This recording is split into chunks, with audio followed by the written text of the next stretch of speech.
বাংলাদেশের বাইরে পৃথিবীর বিভিন্ন প্রান্তে যেখান থেকে চ্যানেল আই দেখছেন আপনাদের সকলকে সাদর আমন্ত্রণ তৃতীয় মাত্রা দেখবার জন্য।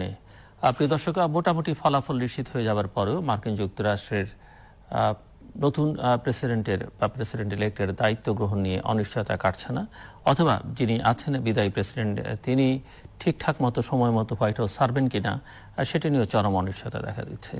অবশ্য অনেকেই মনে করছেন এই নাটক চলতে থাকবে বা এই নাটকের পেছনে হয়তো অন্য কারো ইন্ধনও থাকতে পারে, যেটি মার্কিন যুক্তরাষ্ট্রের রাজনৈতিক ব্যবস্থাকে একটা অস্থিতিশীল অবস্থার মধ্যে ঠেলে দেয়া, রিপাবলিকান পার্টিকে খানিকটা বিপর্যস্ত করে তোলা এবং সামগ্রিকভাবে ডোনাল্ড ট্রাম্প 2024-এ যেন আবার ফেরত আসার একটা চেষ্টা করতে পারেন তার একটা প্রয়াস হিসেবে এটিকে অনেকেই দেখছেন।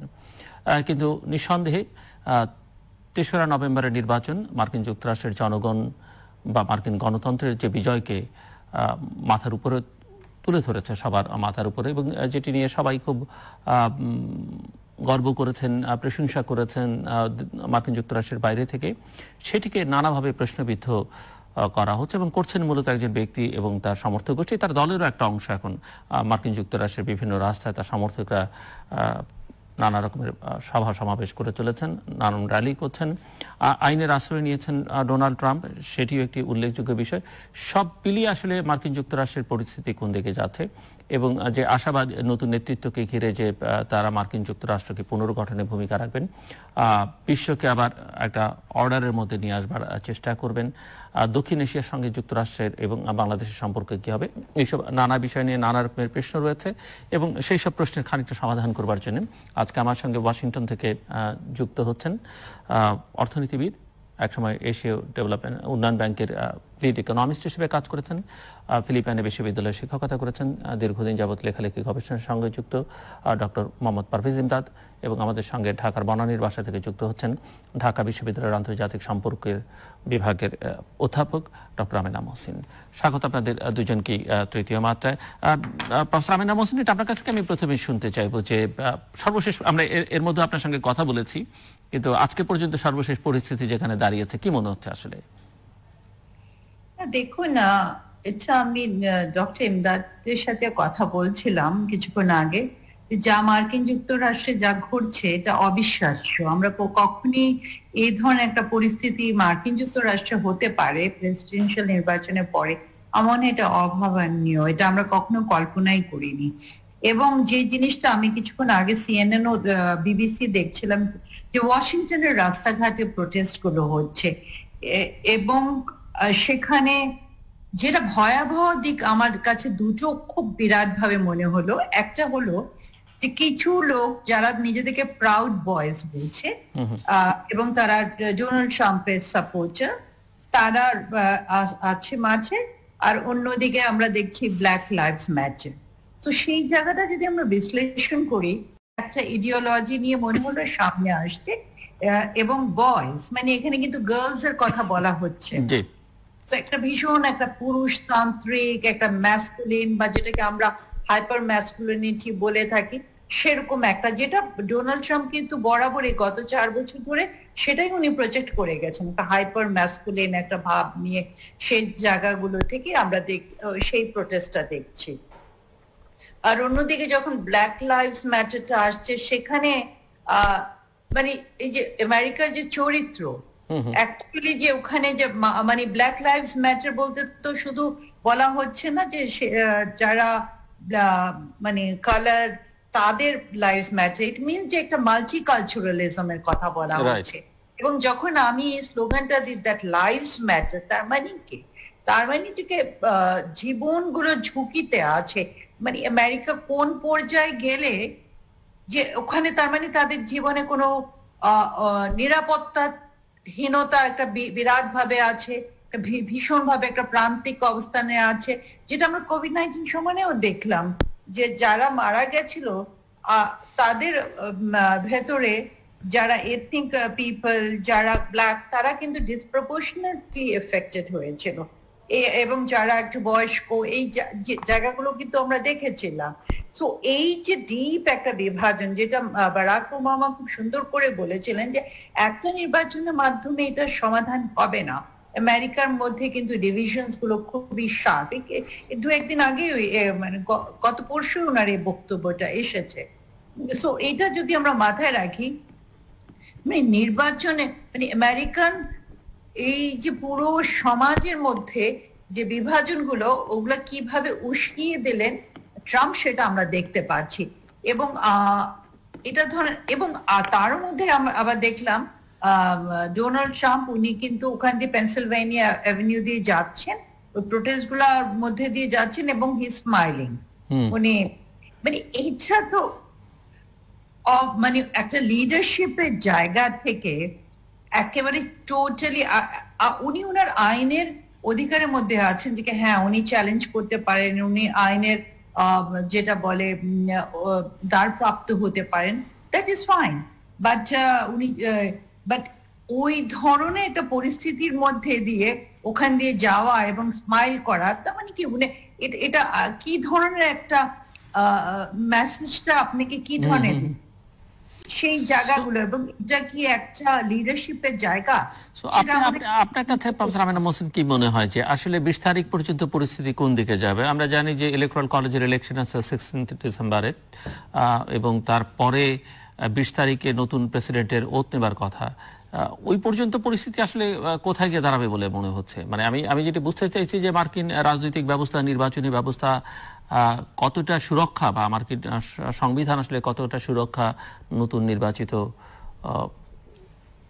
সরকারকে দিতে পারবে বা দেবে, বা এই ট্রানজিশনটা আসলে কিরকম হবে কি না আদৌ, সেটি নিয়ে কেউ একটু সংশয় প্রকাশ করেন। কিন্তু সামগ্রিকভাবে আপনার আন্তর্জাতিক সম্পর্কের বিশ্লেষক হিসেবে বা মার্কিন যুক্তরাষ্ট্রের রাজনীতি আপনি যেভাবে অবজার্ভ করেন, আপনার কাছে কি মনে হয় বা হিস্ট্রি কি বলে?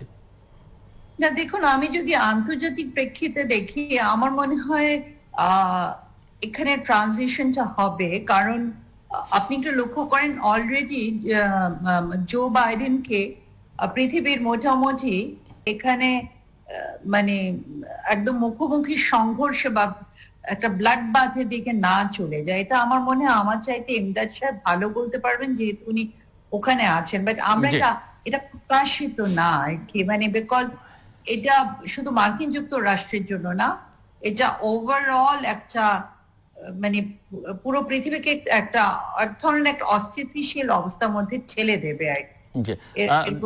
ডক্টর মোহাম্মদ পারভেজ ইমদাদ, আপনার থেকে একটু শুনতে চাই আমরা। মার্কিন নির্বাচন নিয়ে আপনার বিশ্লেষণ আমাদের শোনা হয়নি এখন পর্যন্ত তৃতীয় মাত্রায়, একটু শুনতে চাই। এবং আমি যদি প্রফেসর আমেনা মোহসিনকে জানতে চাইছিলাম ওনার কাছ থেকে যে কোনো বল প্রয়োগের ঘটনা ঘটাতে হবে কিনা। আমি বল প্রয়োগ বলতে যেটি বোঝাতে চাইছি যে ডোনাল্ড ট্রাম্প যেহেতু নিজেকে বিজয়ী ঘোষণা করছেন, উনি হয়তো হোয়াইট হাউস ছাড়তে চাইবেন না বা ছাড়তে চাইছেন না এখন, সেক্ষেত্রে আসলে কি করতে হবে বা কি করা হবে বলে মনে হয় যদি সেরকম পরিস্থিতি দাঁড়ায়? ধন্যবাদ জিলুর সাহেব, দর্শক শ্রোতা সবাইকে আন্তরিক শুভেচ্ছা জানাচ্ছি। দেখুন, নির্বাচনটি যথাযথ সাংবিধানিক নিয়ম অনুযায়ী এবং প্রক্রিয়া অনুযায়ী অনুষ্ঠিত হয়েছে, এবং ফলাফলের যে মার্জিনটা এটাও কিন্তু বেশ উল্লেখযোগ্য। Mister Joe Biden electoral vote যেটা 270 পেলে নির্বাচিত হন, উনি পেয়েছেন 306, আপনারা জানেন সবাই, এন্ড মিস্টার ট্রাম্প পেয়েছেন 232। আবার পপুলার ভোট, যেটা অবশ্যই এখানে ম্যাটার করে না, সেখানেও মিস্টার জো বাইডেন 50% আর মিস্টার ট্রাম্প অ্যারাউন্ড 47%। তো এখন এখানে যে অভিযোগগুলো উঠছে, আমার কাছে মনে হয় যে এটা একটা মানে ট্রানজিশন টাইমের প্রথম দিকে। ট্রানজিশন টাইমটা কি? ইলেকশন 3 নভেম্বর হয়েছে, 20 নভেম্বর নতুন রাষ্ট্রপতি শপথ গ্রহণ করবেন। তো 4 নভেম্বর থেকে 19 জানুয়ারি এইটা একটা তাদের মানে ট্রানজিশন টাইম। আমেরিকান ফাউন্ডিং ফাদাররা তাদের সংবিধানে এই ট্রানজিশন টাইমটা রেখেছিলেন এটার ইয়েটা মানে প্রভিশনটার জন্য যে this will facilitate and make and ensure a smooth transfer of পাওয়ার।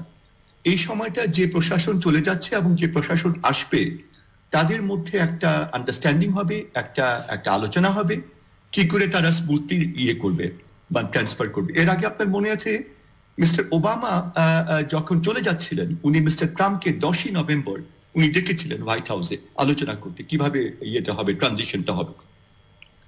এখানে আমি আরেকটা বিষয় বলতে যাচ্ছি, আমেরিকার ইতিহাসে মিস্টার ট্রাম্প হবেন 4th, উনি যেটা হলেন এবার হেরে, যে 4th রাষ্ট্রপতি যিনি রাষ্ট্রপতি থাকা অবস্থায় উনি হেরেছেন। এর আগে 3 জন, জন অ্যাডামস, উইলিয়াম হাওয়ার্ড ট্যাফট আর হার্বার্ট হুবার, কিন্তু তখন স্মুথলি ট্রান্সফার হয়েছে। এখন মিস্টার ট্রাম্প যে প্রশ্নগুলো উঠাচ্ছেন, আমার মনে হয় যে আমি ডক্টর মহসিনের সঙ্গে একমত যে এখন একটা ঠিক দু দলের মধ্যে যে একটা ঠিক, এই ক্ষেত্রে আমার মনে হয় এখন মিস্টার ট্রাম্প যেমন উনি কালকে নিউ ইয়র্কের সাবেক মেয়র রুডি জুলিয়ানিকে উনি অ্যাপয়েন্ট করেছেন ওনার লিগ্যাল টিমের এক্সপার্ট। কদিন আগে উনি ওনার ডিফেন্স সেক্রেটারি মার্ক এসপারকে উনি স্যাক করেছেন, চাকরি থেকে উনি বাদ দিয়েছেন শুধু মন্তব্য করার জন্য যে ঠিক মতো হয়েছে নির্বাচন।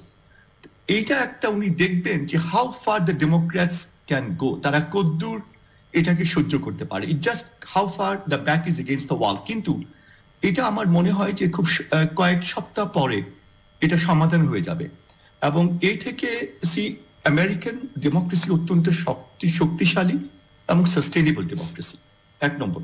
2 নম্বর হচ্ছে যে এখন যে ঘটনাগুলো ঘটছে এগুলা কিন্তু তাদের নির্বাচন প্রক্রিয়ায় ফিউচারে হয়তো কিছু রকমের রদবদলের সিস্টেম আসতে পারে। আমি জানি না, তাদের কনস্টিটিউশনকে তারা ঠিক রেখে, কনস্টিটিউশন তারা ঠিক মতো রাখবে, ধরে রাখবে, কিন্তু হয়তো তাদের নির্বাচন প্রক্রিয়া অনেকগুলো স্টেট অনেক একটা এই ইলেকশন ম্যানেজ করা একটা সাংঘাতিক ব্যাপার, বিশাল ব্যাপার। 2 নম্বর হচ্ছে তারা হয়তো একটা ইলেকশন কমিশনের মতো কিছু চিন্তা করবেন, এখন তো স্টেট গুলা করছে ইলেকশন নির্বাচন। তৃতীয় হয়তো তারা এনশিওর করবেন, যেটা মিস্টার ট্রাম্প একটা অভিযোগ এনেছেন যে অন্য দেশের হস্তক্ষেপ বা অন্য কোনো এক্সটার্নাল হস্তক্ষেপ থাকে কিনা, সেটা হয়তো তারা এনশিওর করবেন। সেটা হয়তো নাই, সেটা হয়তো একটা অভিযোগ, কিন্তু আছে কিনা এগুলা তারা হয়তো খতিয়ে দেখবেন।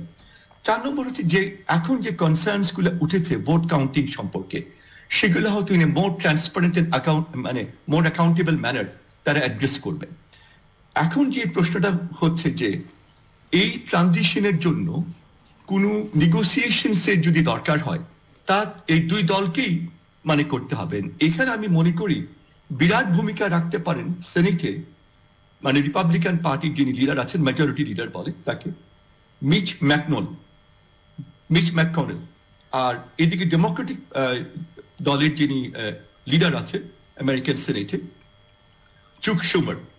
এরা যদি উদ্যোগ নেয় এবং 2 পার্টি যদি আলোচনা করে, তাহলে ধরেন আজকে রিপাবলিকান পার্টি যদি মিস্টার ট্রাম্পকে বলে যে মার্কিন যুক্তরাষ্ট্রের সার্বিক ইমেজ এবং স্বার্থের জন্য ওনার উচিত নির্বাচনের ফলকে একসেপ্ট করে নেওয়া, কারণ it is very very clear যে মিস্টার জো বাইডেন ইলেকশনে নির্বাচিত হয়েছে।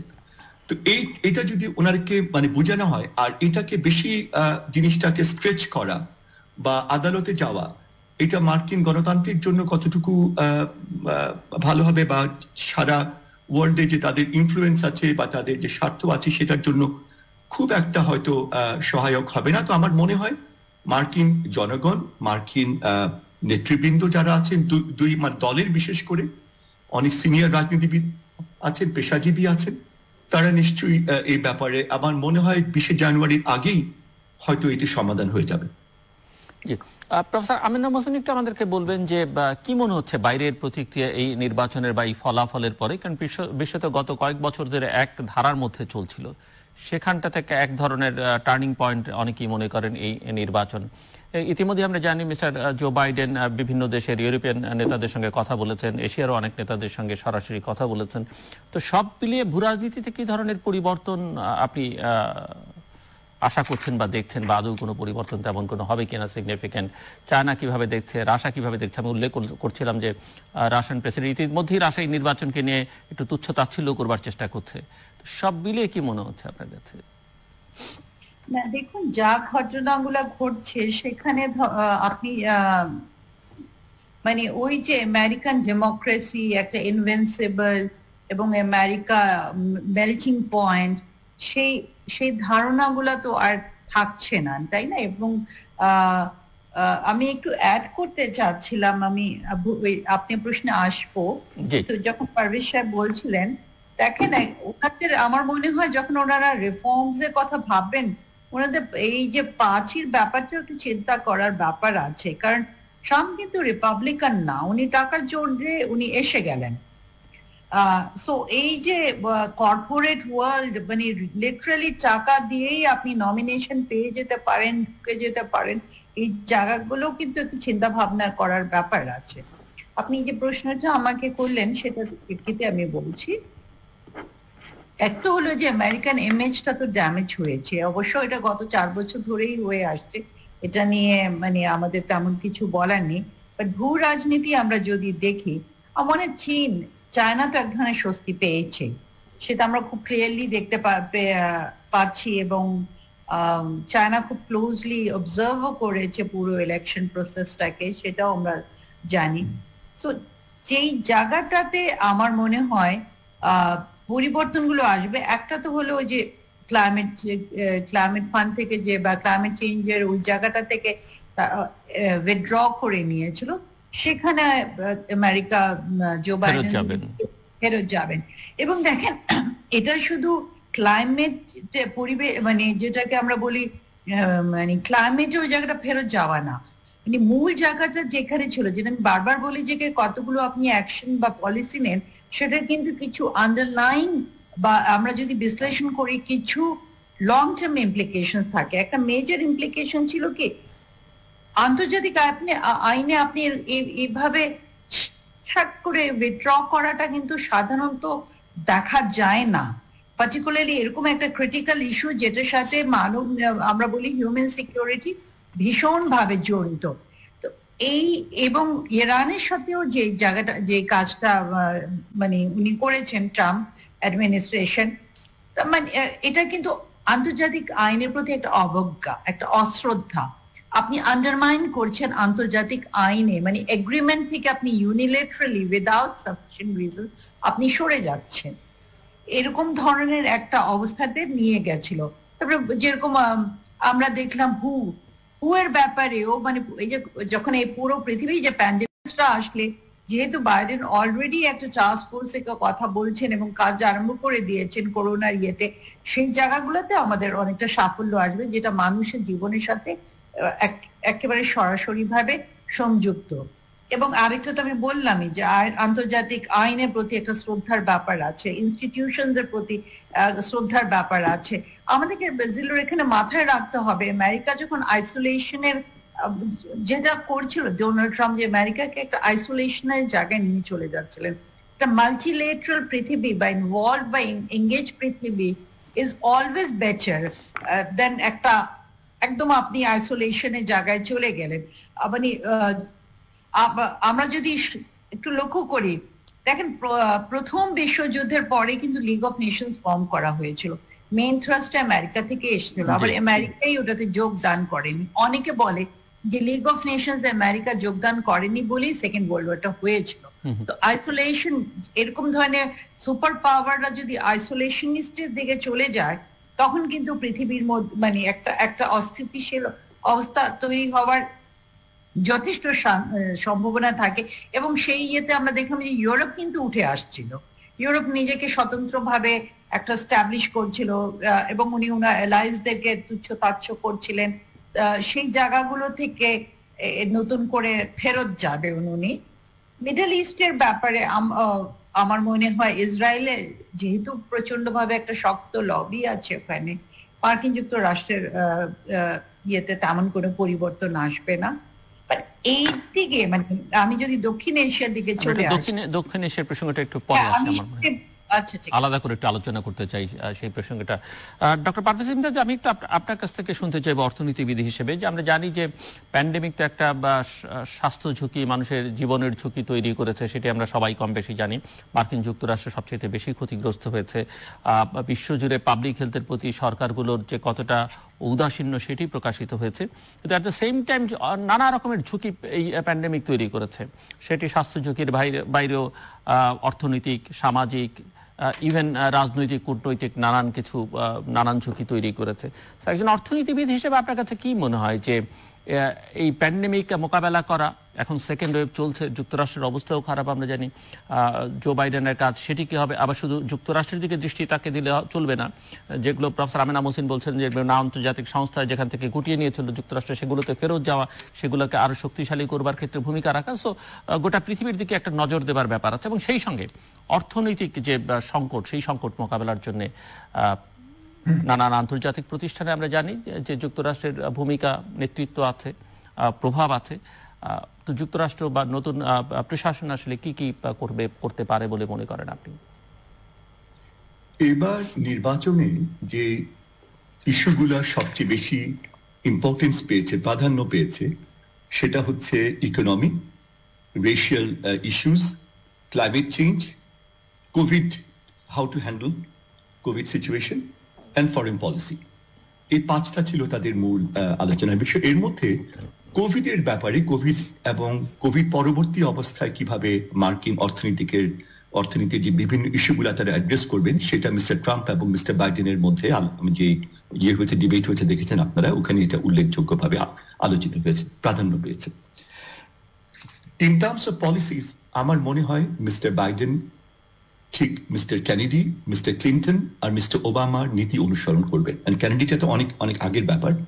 বেসিক্যালি মিস্টার ওবামার ফরেন পলিসির দিকে আবার উনি ফেরত যাবেন। আমি ডক্টর মহসিনের সঙ্গে একমত।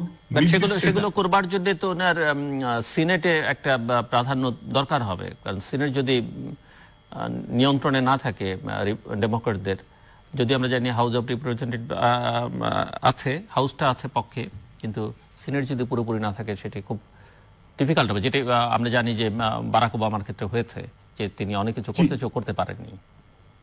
জি, সেটা তো হয় তাদের সংবিধান, এবং সেটি না করতে পারলে 24 আবার একটা বড় বিপর্যয় দেখা দিতে পারে ডেমোক্রেসির জন্য। আমি কংগ্রেস এবং সিনেটের সঙ্গে মিস্টার বাইডেনের ওইটা কিরকম হবে, এটা we have to wait and see. এই মুহূর্তে ঠিক এটা ব্যাপারে প্রেডিক্ট করা যাচ্ছে না। আমাদের এখন যেটা মেইন চিন্তার বিষয়টা হচ্ছে যে উনি মিস্টার বাইডেন, মিস্টার ট্রাম্প যেগুলো অ্যাড্রেস করেননি সেগুলো উনি অ্যাড্রেস করার হয়তো চেষ্টা করবেন। যেমন একটা হতে পারে, আমি যেটা বললাম যে ইয়ের ক্ষেত্রে, মিডল ইস্টের ক্ষেত্রে ওনাদের নীতির কোনো খুব একটা পরিবর্তন হবে বলে আমার কাছে মনে হয় না। ইউরোপের সঙ্গে মিস্টার বাইডেন সম্পর্ক শক্তিশালী করবে, এবং চীনের সঙ্গে যে একটা বৈরিতা সৃষ্টি হয়েছে, mister Biden is an old friend of China, উনি আবার সেদিকে হয়তো সম্পর্কটা সুদৃঢ় করার চেষ্টা করবে। রাশিয়ার সঙ্গে we have to wait and see. রাশিয়ার সঙ্গে মিস্টার ট্রাম্পের বন্ধুত্ব আসলে কেমন ছিল এখন বোঝা যাবে। মিস্টার বাইডেনের সঙ্গে, ডেমোক্রেটিক পার্টির সঙ্গে রাশিয়ার কিন্তু হিস্টোরিক্যালি খুব সম্পর্ক খারাপ ছিল না এক সময়, আবার যে খুব ক্লোজ ছিল তাও না, কিন্তু মিস্টার ট্রাম্পের সঙ্গে যেটা দেখা গেছে যে দৃশ্যমান ভাবে অত্যন্ত গভীর একটা সম্পর্ক ছিল, but this remains to be seen. এখন মিস্টার বাইডেনের যে ক্যাবিনেটটা হবে, সেটা হতে হবে একটা ফরওয়ার্ড লুকিং ম্যাচিওর ক্যাবিনেট, এবং সেটা হবে এমন একটা ক্যাবিনেট যেটার কথা প্রেসিডেন্ট শুনবেন। মিস্টার ট্রাম্পের ক্ষেত্রে যেটা হয়েছে, আপনি দ্বিমত করলে ইউ আর আউট। এখন যেটা হতে হবে, উনি নিশ্চয়ই একটা season mature group of advisers and উনি ক্যাবিনেট নেবেন, সেক্রেটারি, এখানে বলে সেক্রেটারিজ, অ্যাজ ইউ নো, তো সেইভাবে উনি নেবেন। এই ক্ষেত্রে কমলা হ্যারিসেরও একটা ভালো রোল থাকবে বলে আমার কাছে মনে হয়। তৃতীয় হচ্ছে ক্লাইমেট চেঞ্জ। উনি মিস্টার জো বাইডেনের একটা অঙ্গীকার ছিল যে ক্লাইমেট চেঞ্জ, ইউরোপের সঙ্গে সম্পর্ক উন্নয়ন। দক্ষিণ এশিয়ার ব্যাপারে মিস্টার বাইডেন স্পষ্ট কিছু বলেননি, তবে এটা একটু অস্পষ্ট। এই ক্ষেত্রে মিস্টার জিল্লুর, আমি যেটা বলতে চাচ্ছি, আমি আমাদের বাংলাদেশের প্রেক্ষিতে আমি মনে করি যে বাংলাদেশ, আমরা এখন থেকে স্ট্র্যাটেজিক একটা অবস্থান বা কি হবে এটা আমরা চিন্তা ভাবনা করা দরকার মার্কিন প্রশাসনের সঙ্গে কয়েকটা বিষয়। একটি হচ্ছে ব্যাপারে, মিয়ানমারের ব্যাপারে। মিয়ানমার রাজনৈতিক এবং মানবিক কোনো সমাধান চাচ্ছে না রোহিঙ্গা ইস্যু। সেক্ষেত্রে আমরা লক্ষ্য করেছি এই পর্যন্ত আমরা যাদের থেকে সমর্থন আশা করছিলাম তারা খুব একটা আমাদেরকে সমর্থন দেননি, কিন্তু আইনের দিক থেকে আন্তর্জাতিক আদালতের রায় এবং সামগ্রিকভাবে আন্তর্জাতিক অভিমত সব আমাদের অনুকূলে। এখন এইদিকে মার্কিন যুক্তরাষ্ট্রের নতুন প্রশাসন যে আসছে, সেদিকে আমাদের তাদের সমর্থনটা পাওয়ার জন্য আমাদের চেষ্টা করা দরকার। দ্বিতীয় হচ্ছে যে জিএসপি তো নাই এখন, জেনারেলাইজ সিস্টেম অফ প্রেফারেন্সেস, সেক্ষেত্রে বাণিজ্যিক সুবিধাদি এবং কিছু ট্রেড কনসেশনস মার্কিন যুক্তরাষ্ট্রের নতুন সরকার থেকে পাবার চেষ্টা, এর জন্য একটা আমার মনে প্ল্যান অফ অ্যাকশন আগে থেকে থাকাটা আমাদের উচিত। তৃতীয়ত আমি যেটা বলতে চাই যে এলডিসি গ্র্যাজুয়েশনের প্রেক্ষিতে আমাদের এখন অর্থনৈতিক স্বার্থ সংরক্ষণে একটি নীতিমালা এবং কৌশল, এই ক্ষেত্রে একটি বিতর্ক আছে যে এলডিসি গ্র্যাজুয়েশনের সঙ্গে কি আমরা অনেকগুলো সুবিধা হারাবো কিনা। দুদিকেই এখানে আমরা সবাই জানি যে যুক্তি আছে, কিন্তু এটাও যে আমরা যখন গ্র্যাজুয়েটেড হব, there should be ways and means যেটা আমরা we can uphold our economic interests and also expand our economic interest. দেখেন যে সকল কান্ট্রি মিডল ইনকাম স্টেটাসে গেছে, মিডল ইনকাম থেকে হাই ইনকাম যেতে কিন্তু বেশ সময় লাগে এবং অনেক দেশ ওটাতে আটকে আছে, যেটাকে বলে মিডল ইনকাম স্ট্যাগনেশন। কিন্তু তাই বলে যে মিডল ইনকামে যাবে না এমন কোনো কথা নেই। সো এলডিসি গ্র্যাজুয়েশনের পরে আমাদের আমেরিকা থেকে আমরা কি ধরনের ইকোনমিক সহযোগিতা কনসেশন পেতে পারি, মেইনলি ইন ট্রেড, সেটা আমাদের দিকে দেখতে হবে। আরটা আমি মনে করি আমেরিকা আমাদের ইনভেস্টমেন্ট যাতে আরো বাড়ে, আমেরিকান ইনভেস্টমেন্ট, সেদিকে স্পেশালি ধরেন স্পেশাল ইকোনমিক জোনস, এসএমইস, এই সকল ক্ষেত্রে এখন ইউএসএইড এর অনেক আগ্রহ আছে। সেদিক থেকে টু টেক দি অন্যান্য দেশ কিন্তু এই সুযোগটা নিচ্ছে। আমাদের হয়তো সেদিকে সরকার নিশ্চয়ই করবেন, চিন্তা করবেন এই সুবিধাগুলো এই ক্ষেত্রে যেগুলো আমাদের ইকোনমিকটাকে ডাইভার্সিফাই করবে, গ্রোথটাকে। এখন যেটা আমরা শুধুমাত্র মেইনলি আমরা গার্মেন্টস এবং ওভারসিজ রেমিটেন্স এর উপর যে আমরা করছি, নির্ভর করছি, সেটা অনেক কিছুটা ডাইভার্সিফাই করার চেষ্টা মার্কিন যুক্তরাষ্ট্রের অর্থনৈতিক সহযোগিতার মাধ্যমে হতে পারে। আর একটা আমি যেটা মনে করি যে আমাদের সরকারি অফিসারদের দীর্ঘমেয়াদী ভাবে মার্কিন যুক্তরাষ্ট্রে অনেক উন্নত ইনস্টিটিউট আছে, প্রশিক্ষণের সিস্টেম আছে, ব্যবস্থা আছে, বিশ্ববিদ্যালয়, ইনস্টিটিউট, সেখানে আমাদের অফিসারদের অনেককেই তাদের পাঠানো দরকার। এবং এই ক্ষেত্রে একটা বেশ অলরেডি আছে এখন, কিন্তু অনেক দেশ আরো বেশি সংখ্যায় ধরেন ইনস্টিটিউট গুলাতে বা রিসার্চ সেন্টারে বা উচ্চ শিক্ষার জন্য পাঠাচ্ছে। সেটা করলে আমার মনে হয় যে সেটা আরেকটা দিক, যেতে অনেক সুযোগ পাবে আমাদের অফিসাররা মার্কিন যুক্তরাষ্ট্রে এসে, এবং অনেক পেশাজীবীকেও তারা, শুধু অফিসার এবং আরো যারা মনে করেন পেশাজীবী আছেন, তাদেরও যাতে আসতে পারে, সেদিক থেকে আমরা সরকারের, এদেশের সরকার, যে সরকার আসছেন পাওয়ারে, জো বাইডেনের সরকার, তাদের সঙ্গে আলোচনা হতে পারে। প্রফেসর আমিনা মোহসিন, দক্ষিণ এশিয়ার প্রসঙ্গে আপনি বলতে চাইছেন এবং ডক্টর পারভেজ খানিকটা উল্লেখ করলেন। তো সামগ্রিকভাবে আমরা একটু দক্ষিণ এশিয়ার প্রতিক্রিয়াটাও বুঝতে চাই এই নির্বাচনকে কেন্দ্র করে। একদিকে কমলা হ্যারিস ভারতীয় বংশোদ্ভূত, সে কারণে ভারতের এক ধরনের উৎসাহ বা কমলা ভারতীয় বলে ব্র্যান্ডিং করবার একটা চেষ্টা আমরা তাদেরকে দেখতে পাচ্ছি। বাট আমরা জানি যে বাইডেন এবং কমলার ভারতের নানা নীতি প্রসঙ্গে তাদের দৃষ্টিভঙ্গি, আফগানিস্তান পাকিস্তান ইস্যুতে কি করবে সেটি একটু বুঝতে চাই, এবং সামগ্রিকভাবে দক্ষিণ এশিয়ার অন্যান্য দেশের সঙ্গে সম্পর্কটা কি হতে পারে বলে মনে করেন আপনি? ধন্যবাদ আপনাকে। আমি মনে করি কি, দেখেন যেভাবে বিশ্ব রাজনীতি এভলিউশনটা বা হচ্ছে, সেখানে কিন্তু দক্ষিণ এশিয়ার একটা বিরাট রোল বা স্ট্র্যাটেজিক ইম্পর্টেন্সটা খুব ক্রিটিক্যাল হয়ে দাঁড়াচ্ছে। এটার একটা অনেকগুলো কারণ আছে। ধরেন ডক্টর পারভেজ যেটা পয়েন্ট আউট করেন, অর্থনীতি তো একটা বড় ব্যাপার আছে, সেটা একটা জায়গা তো আছে।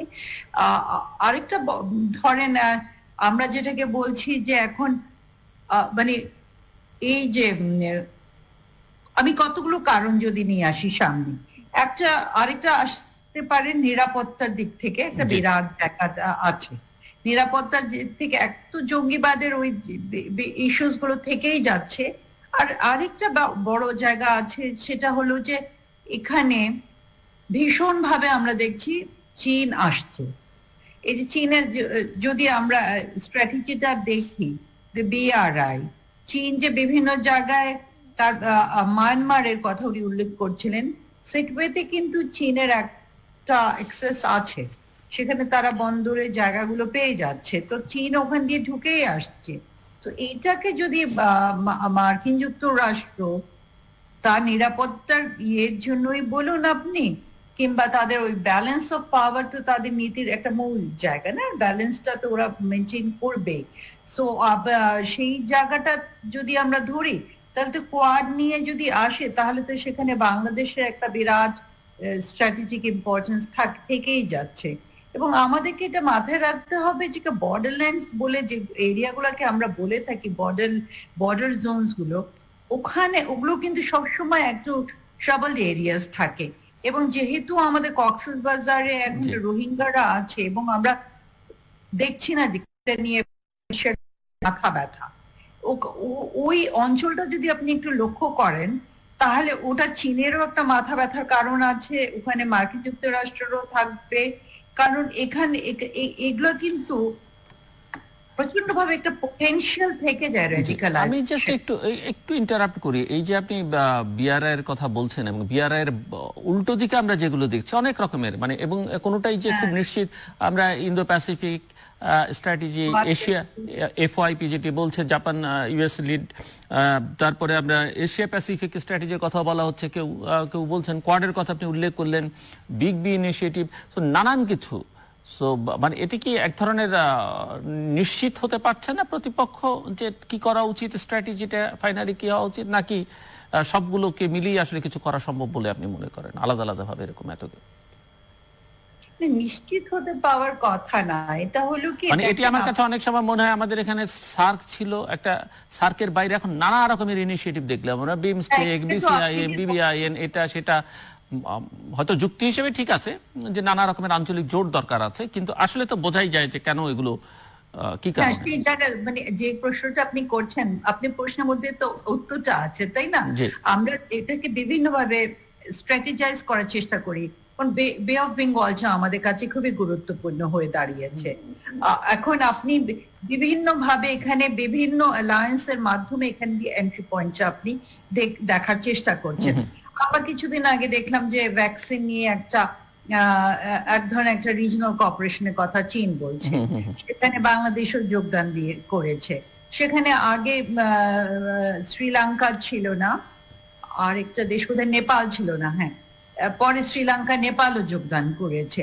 সো মানে এখন জিনিসটা হয়ে গেল কি, আপনি কত বেশি টানতে পারবেন, কারণ এটা আমি তখন এক ধরনের পাল্লা ভারী করে দেখতে চাই যে আচ্ছা এই দেশের সাথে এর কি সম্পর্ক, মানে যদি ওরা অ্যালায়েন্সে থাকে তাহলে কতটুকু বেশি আমি নিয়ে আসতে সুবিধা নিতে পারবো। ধরেন জাপানের সাথে আমাদের একটা ভালো সম্পর্ক আছে, কোয়াডে যদি জাপান থাকে তাহলে হয়তো ওরকম ধারণা করা হয় যে জাপান আমাদেরকে একটা প্রেশার, আমাদের এক ধরনের একটা প্রেশার দিতে পারে।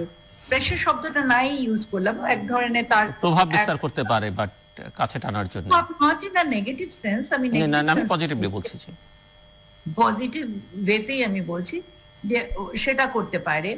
তারপরে আবার অনেক সময় ধরেন আপনি যদি বিমস্টেক ধরেন, বিবিআইএন ধরেন, বিভিন্ন ধরনের তো জোট হচ্ছে, মানে কোনটার সাথে বিভিন্ন কম্বিনেশনে যে কোনখান থেকে আপনি কতটুকু পেতে পারেন সেটাই দেখার চেষ্টা করা হচ্ছে। সেই কারণে আমি বলছিলাম যে এটা তো দিস ইজ এন এরা অফ যেখানে মাল্টিলেটারালিজম, রিজনালিজম, গ্লোবালাইজেশন বিভিন্ন ভাবে আমরা করছি, কারণ পৃথিবী অনেক ধরনের নতুন চ্যালেঞ্জও ফেস করছে, নতুন ধরনের অপরচুনিটিসও তৈরি হয়ে যাচ্ছে। সো এইগুলোর মধ্যে দিয়ে মানে আমি কোথা থেকে কি পেতে পারি, কতটুকু, উনি যখন ডাইভার্সিফিকেশন অফ ইকোনমির কথা বলছেন, সেখানে diversification of allies, diversification of regional partner সবগুলোই তো দেখা হয়। তো আমার মনে হয় যে যেটা ট্রাম্প অ্যাডমিনিস্ট্রেশনের সময় যে জিনিসটার দিকে একটা ছিল যে if you are not with me you are my enemy, এই ধরনের একটা সিচুয়েশন ছিল। কিন্তু জো বাইডেন এটা খুব একটা জিরো সাম গেম যেটাকে আমরা বলে থাকি।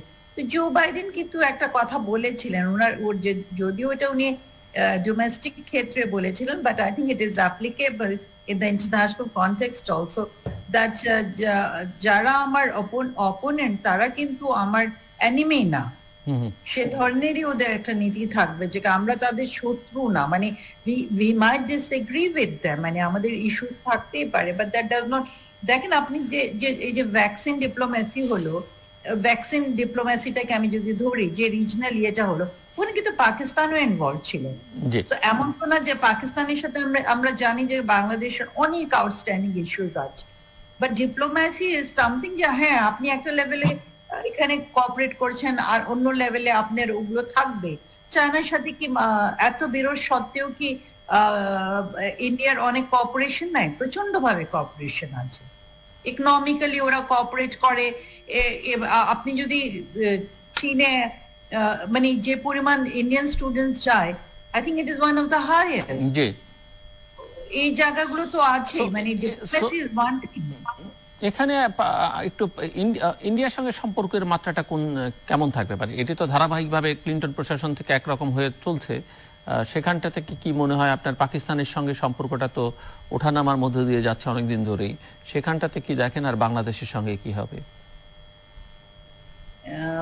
যদি মানে জো বাইডেনের অবশ্যই কথা আপনি বলছেন? তো আমার মনে হয় ইন্ডিয়ার সাথে ওনাদের সম্পর্ক ভালোই থাকবে, বিকজ দেখেন ইন্ডিয়ার সাথে ভালো থাকার ওনাদের, কারণ ইন্ডিয়া আমরা পছন্দ করি না করি, India is the major power in this reason. এবং ইন্ডিয়ার ওদের মানে চায়নার কারণেও ওদের ইন্ডিয়াকে প্রয়োজন। এখন আফগানিস্তানে যে পিস প্রসেস চলছে, সেখানেও কিন্তু ওরা এক ধরনের ইন্ডিয়ান ইনভলভমেন্টটা ডাইরেক্টলি না, ইনডাইরেক্টলি ওরা চাইবে, কারণ আফগানিস্তান ইন্ডিয়া ওদের এক ধরনের একটা ইকুয়েশন আছে। আবার সেখানে পাকিস্তানের সাথেও এক ধরনের ইকুয়েশন আছে, এবং পাকিস্তানের সাথে ওদের লং টার্ম যে রিলেশনশিপ গুলো আছে, সেগুলো আমার মনে হয় না যে এগুলা থেকে ওরা সরে যাবে। বরঞ্চ পাকিস্তানি এখন অনেক বেশি আমরা দেখছি এই সময়টাতে যে তারা অ্যাসার্টিভ একটা পলিসি নিয়ে এগুচ্ছে। সো ওইখানে এখন যেভাবে মানে আমি দক্ষিণ এশিয়াকে যদি ধরি, আমার মনে প্রত্যেকটা স্টেটই নিজের ম্যারিটে দাঁড়াবার চেষ্টা করবে। আপনি নেপালকে দেখুন, আপনি ভুটানের কথা চিন্তা করুন। আগে যখন যে ধরনের আমাদের মনে হতো এটা হলে এটা না বা ওরা এর চাইতে উইক, এখন উইকনেস বা আপনি শক্তির কিন্তু মাত্রাগুলো মেজার করা মাত্রাগুলো পরিবর্তন হয়ে যাচ্ছে। বাংলাদেশের ক্ষেত্রে না, আমার মনে হয় বাংলাদেশের স্ট্র্যাটেজিক ইম্পর্টেন্সটা ভীষণ ভাবে যেটা আছে সেটা মানে অলরেডি এটা ধরেন খুবই geopolitically Bangladesh is very important. বাংলাদেশের নিজের ইকোনমিক ডেভেলপমেন্ট বলেন, হিউম্যান রিসোর্সেস বলেন, ক্লাইমেট চেঞ্জ বলেন, আমাদের এসডিজি এমডিজি যে মানে আমাদের হিউম্যান ডেভেলপমেন্ট ইন্ডিকেটর সবগুলো তো আছে, ওগুলো ধরলামও আমি যে সিকিউরিটির কারণেও Bangladesh would be remain very important. আর আমাদের লোকেশনটা তো আছে, আমি প্রথমে দিকেই বলছিলাম যে মায়ানমারের সিটওয়েতে যেহেতু চায়না আছে, এখানে বে অফ বেঙ্গলের কক্সেস বাজার ওই রিজনটা খুবই ইম্পর্টেন্ট থাকবে for the United states. G, doctor Parvez Imdad, আপনি আঞ্চলিক সহযোগিতার কথা বলেছেন, আমি আসছি সেটা প্রসঙ্গে। তার আগে আমি বলতে চাচ্ছি যে কোভিড এর প্রেক্ষিতে আপনি একটু আগে জিজ্ঞাসা করছিলেন যে সে ব্যাপারে আমি যেটা মনে করি যে এখন কোভিড এর ব্যাপারে যেটা আন্তর্জাতিকভাবে যে জিনিসটা দেখা উচিত সেটা হচ্ছে খাদ্য নিরাপত্তা। আমি একটা লেখায় কদিন আগে সাজেস্ট করেছি যে জাতিসংঘ ওয়ার্ল্ড ফুড প্রোগ্রামের যে এবার যে মিড টার্ম পলিসি ফ্রেমওয়ার্ক, যেটার ভিত্তিতে তারা নোবেল পিস প্রাইজটা তারা এবার যেটা মানে পেলো আর কি, ওয়ার্ল্ড ফুড প্রোগ্রাম, সেটার বেসিসে একটা ফুড সিকিউরিটি অ্যারেঞ্জমেন্টটাকে আরো শক্তিশালী করা এবং একটা গ্লোবাল ফুড ব্যাংক চিন্তা দিলে এবং মানুষের চাকরির সুবিধাটাকে নিশ্চিত করতে মানে বেসরকারি খাতের সহযোগিতা সেখানে লাগবে। আরেকটা হচ্ছে যে কনসেশনাল অ্যাসিস্ট্যান্স দিবার জন্য এখন যেটা দিচ্ছে আন্তর্জাতিক সংস্থাগুলো কান্ট্রি প্রোগ্রামের বাইরে, আমি এর আগের একটা আলোচনাতেও বলেছিলাম যে এক্সট্রিমলি কনসেশনাল টার্মসে এখন দিতে হবে, মেইনলি এটা যাতে সাপোর্ট করে স্টিমুলাস প্যাকেজ গুলাকে দেশগুলোর। আরেকটা হচ্ছে যে এসডিজি আছে, এসডিজি কিন্তু এখন রিভিশনের দরকার হতে পারে নেক্সট ইয়ার বা তারপরে জাতিসংঘ হয়তো এই ব্যাপারে চিন্তা করবে। এখন এসডিজি টার্গেটটাকে অ্যাচিভ করতে গেলে একটা মিড টার্ম একটা এমার্জেন্সি প্রোগ্রাম অফ অ্যাকশন লাগবে, হাউ টু অ্যাড্রেস কোভিড এর ইফেক্টে যে ক্ষতিটা হলো সেটাকে অ্যাড্রেস করে, মেইনলি পভার্টি এবং ইনইকুয়ালিটি, এই দুটো অ্যাড্রেস করে এসডিজি টার্গেট গুলা কি করে আবার অ্যাচিভ করা যায় 2030 মধ্যে, মানে এসডিজি সাস্টেইনেবল ডেভেলপমেন্ট গোলের একটা মিড টার্ম রিভিউ অত্যন্ত দরকার। আর যেটা একটু আগে আপনি যেটা রেজ করলেন about RCR, regional cooperation and integration, দেখেন রিজিনাল কোঅপারেশন এন্ড ইন্টিগ্রেশনের তিনটা বড় ডাইমেনশন হচ্ছে, একটা হচ্ছে কানেক্টিভিটি, আমরা জানি, আরেকটা হচ্ছে যে ট্রেড ফ্যাসিলিটেশন, আরেকটা হচ্ছে easy mobility of goods and services. Historically আন্তর্জাতিকভাবে রিজিনাল কোঅপারেশনে এইটাই আগে আর কি এসছে। এখন এই ক্ষেত্রে আমি মনে করি আসিয়ান যথেষ্ট সফলতার পরিচয় দিয়েছে। তো সেই ক্ষেত্রে আসিয়ান আমাদের কাছে, আমাদের যে যে রিজিনাল কোঅপারেশনে আমরা আছি, আমি ডক্টর মহসিনের সঙ্গে একমত, সেখানে আমাদের অবস্থান সুদৃঢ় করা, আমাদের জাতীয় অর্থনৈতিক স্বার্থে কি কি প্রয়োজন টু ডিরাইভ ফ্রম দেম সেটা আমাদের দিকে দেখা। আর আসিয়ানে আমার মনে হয় আমাদের সম্পৃক্ততা, যদিও ওরা সদস্য নেয় না রিজিয়নের বাইরে, কিন্তু as observer but as a অথবা ASEAN +2 ASEAN +3 আছে, সেদিকে আমাদের নেগোশিয়েট করে আমার মনে হয় we can have a role from that. For regional cooperation and integration আমার মনে হয় আন্তর্জাতিকভাবে জাতিসংঘেরও আরেকটু দৃষ্টি দেওয়া দরকার। রিজিনাল কোঅপারেশন এখনো জাতিসংঘের এজেন্ডায় ততটা স্পষ্টভাবে থাকলেও মানে তেমন কোনো মানে ব্যাপক ভিত্তিক সহযোগিতা নেই। শুধু অঞ্চলের দেশগুলোর মধ্যে সেখানে সহযোগিতা সীমাবদ্ধ আছে, সেখানে রাজনীতি আছে, সমাজনীতি আছে এবং বিভিন্ন দেশের মধ্যে সম্পর্কের বিষয়টি আছে। তো সেটির উপরে যদি অর্থনৈতিক স্বার্থটা দেখা হয় তাহলে এটা এই ক্ষেত্রে অবশ্যই উল্লেখযোগ্য। বাংলাদেশের ক্ষেত্রে স্টিমুলাস যে মানে স্টিমুলাস প্যাকেজ গুলো সরকার নিয়েছেন অত্যন্ত সফলভাবে, যাতে সেটা ইমপ্লিমেন্ট হয় সেদিকে দৃষ্টি দেওয়া দরকার। আর আমি যেটা আরেকটা আলোচনা দিয়ে করেছিলাম যে সেফটি নেট যেটা আছে, বাস আমাদের সোশ্যাল প্রোটেকশন যেটা আছে, এটাকে আরেকটু ব্যাপকভাবে এখনকার অবস্থার প্রেক্ষিতে, কোভিড এর অবস্থার প্রেক্ষিতে ওয়েলফেয়ার নেটে রূপান্তরিত করা। আর আনএমপ্লয়মেন্টটাকে অ্যাড্রেস করতে হবে, যে মানুষের আনএমপ্লয়মেন্ট সেটা কি স্কিলস ট্রান্সফারের মাধ্যমে অথবা এন্টারপ্রেনারশিপ ডেভেলপমেন্টের ব্যাপারে সরকার উদ্যোগ নিচ্ছেন। আশা করি আগামী বাজেটেও আগামী বছর বাজেটেও সেদিকে সরকার বিশেষভাবে উদ্যোগ নেবেন। আরেকটা হতে পারে যে ব্যয় মানে পুনর্বিন্যাস, এক্সপেন্ডিচার রেশনালাইজেশন। যেহেতু বৈদেশিক সাহায্য প্রাপ্তি অনেকটা অনিশ্চিতের দিকে যাবে এবং অনেক কম্পিটিটিভ হবে, আমাদের নিজস্ব আভ্যন্তরীণ ব্যয় রেশনালাইজ করার এবং অগ্রাধিকারগুলো ঠিক করার দিকে আমার মনে হয় সরকার সেদিকে অবশ্যই দৃষ্টি দেবেন। আর লাস্টলি রিজিনাল এবং গ্লোবাল যে উদ্যোগগুলো নেওয়া হবে কোভিড এর উদ্ভূত পরিস্থিতি অ্যাড্রেস করার জন্য, সেখানে আমাদের সম্পৃক্ততা আরো ব্যাপকভাবে প্রয়োজন। প্রফেসর আমিনা মোহসিন একটু বলবেন যে বাংলাদেশের দিক থেকে আসলে যুক্তরাষ্ট্রের সঙ্গে সরাসরি সম্পর্ক প্রতিষ্ঠার বা সম্পর্কটা উন্নয়ন করবার ক্ষেত্রে বা এটাকে সক্রিয় রাখবার জন্য কি করণীয় বাংলাদেশের দিক থেকে, এবং বাংলাদেশের এটা আসলে প্রয়োজনীয় কতটুকু বাংলাদেশের দিক থেকে, সেটাও একটি আলোচনা। নাকি ওই যে এতদিন যেভাবে চলেছে অনেকটা ভারত কেন্দ্রিক, ভারতের চোখ দিয়ে তারা দেখছে, আমরাও অনেকটা ওই নানান অ্যালায়েন্সের মধ্য দিয়ে বা নানাভাবে একসঙ্গে সম্পর্কটা রক্ষা করলেই চলবে? কি মনে হয় আপনার কাছে, কি করণীয় উচিত বাংলাদেশে? আমার মনে হয়, বা আমি যে একটু আগেই কথাটা স্পষ্ট করলাম যে এখন মানে দক্ষিণ এশিয়া প্রত্যেকটা দেশেরই নিজস্ব আপনি বলেছেন জি লেন্সটা, আমার মনে হয় বাংলাদেশ নিজস্ব লেন্স দিয়েই দেখবে, এবং সেটা অনেকটা খানিকটা আমরা ইঙ্গিত পাচ্ছি। তোমার নিজে চায়নার যে ভ্যাকসিনের ব্যাপারটা হলো, সেখানে তো বাংলাদেশ নিজেই এসেছে, তাই না? এটা তো চিন্তা করেনি যে মার্কিন যুক্তরাষ্ট্র কিংবা ভারত কি ভাববে, সে ধরনের চিন্তা ভাবনা তো বাংলাদেশ করেনি। তো আমার মনে হয় বাংলাদেশের যেহেতু অর্থনৈতিক ইন্টারেস্ট আছে, কোভিড এর ব্যাপারগুলো আছে, সিকিউরিটিতেও আমরা দেখতে পারছি যে আমরা গ্লোবাল টেরোরিজম ইন্ডেক্সে কিন্তু we are doing much better. আমাদের অবস্থান ভারত এবং পাকিস্তান থেকে অনেকই ভালো। পাকিস্তানকে আমি নাও গণনার মধ্যে আনি, ভারত থেকেও আমাদের কিন্তু অবস্থানটা অনেক বেটার। সো মানে আমাদের কোনো কারণ নেই যে আমরা নিজেদের ইন্টারেস্ট গুলোকে বা নিজেদের মতো করে কেন আমরা দেখব না, এবং আমাদের সেইভাবেই এগিয়ে যেতে হবে, আমাদের খুব প্রোঅ্যাক্টিভলি এগিয়ে যেতে হবে।